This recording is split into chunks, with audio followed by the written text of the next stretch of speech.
ఈ సంతోష్ అనే doctor cancer specialist ఒక పట్టణం నుంచి ఇంకొక పట్టణానికి డాక్టర్స్ కాన్ఫరెన్స్ కి వెళ్తున్నాడు. పైలట్ చెప్పాడు ఫ్లైట్ సమస్యలు గుండా వెళ్తుంది కాబట్టి దగ్గరలో ఉన్నటువంటి విమానాశ్రయంలో ఫ్లైట్ దించేస్తున్నాను, ఫ్లైట్ కూలిపోయే ఛాన్సెస్ ఉన్నాయని చెప్పేసి అర్ధంతరంగా దగ్గరలో ఉన్న సిటీలో ఫ్లైట్ ల్యాండ్ చేసేసాడు. ఈ సంతోష్ అనే డాక్టర్ దేవుడు అంటే పెద్ద నమ్మకం లేదు. విమానాశ్రయానికి వచ్చిన తర్వాత తను వెళ్లాల్సిన పట్టణానికి ఫ్లైట్లు లేవు, కానీ ఖచ్చితంగా కాన్ఫరెన్స్ కి వెళ్ళాలి. ఏం చేశాడో తెలుసా? రెంట్కి ఒక కారు తీసుకున్నాడు, తనే డ్రైవింగ్ చేసుకుంటూ వెళ్ళిపోతా ఉన్నాడు. భయంకరమైన వర్షం, ఆ వర్షంలో దారి తప్పిపోయాడు. చీకటి పడిపోయింది. ఒక పల్లెటూరు వచ్చింది, ఒక ఇంట్లో దీపం ఉంది. కారు ఆపాడు, వెళ్ళమ్మా అని పిలిస్తే ఆ ఇల్లాలు బయటకు వచ్చింది. ఏంటండి, నేను దారి తప్పిపోయానమ్మా, బాగా ఆకలిగా ఉంది, కనీసం కొంచెం టీ అన్నా ఇస్తే కాస్త ఆకలి తగ్గిద్దమ్మా, కూర్చోమంది. అయ్యా మీరు టీ తాగుతూ ఉండండి, నేను ప్రార్థన చేయాలి. దేనికి?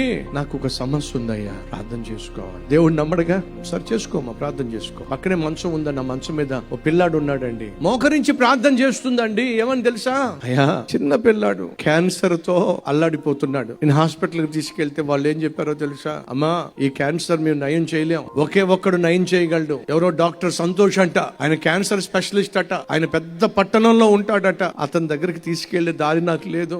ఏం చేస్తావో నాకు తెలియదయ్యా, ఆ సంతోష్ అనే డాక్టర్ గారిని మాకు పరిచయం చేయ్యా. ప్రార్థన చేస్తుందండి. టీ తాగేవాడు కాస్త ఆ కప్పు పక్కన పెట్టేశాడండి. ఈయన పేరేమిటి? సంతోష్. ఏమి స్పెషలిస్ట్?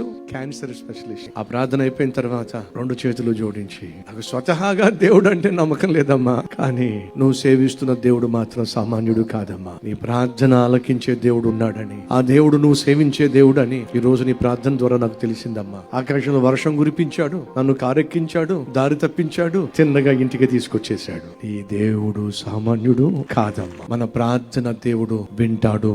ఎందుకని? ఆయన చెవులుండి వినగలిగిన వాడు, కళ్ళుండి చూడగలిగిన వాడు, నోరుండి మాట్లాడగలిగిన వాడు, మనసుండి అర్థం చేసుకోగలిగిన వాడు, నీ ప్రార్థన వినే శ్రేష్టమైన జవాబు ఇవ్వగలిగిన వాడు. ఈ రీల్ లైక్ చేయండి, అనేక మందికి షేర్ చేయండి.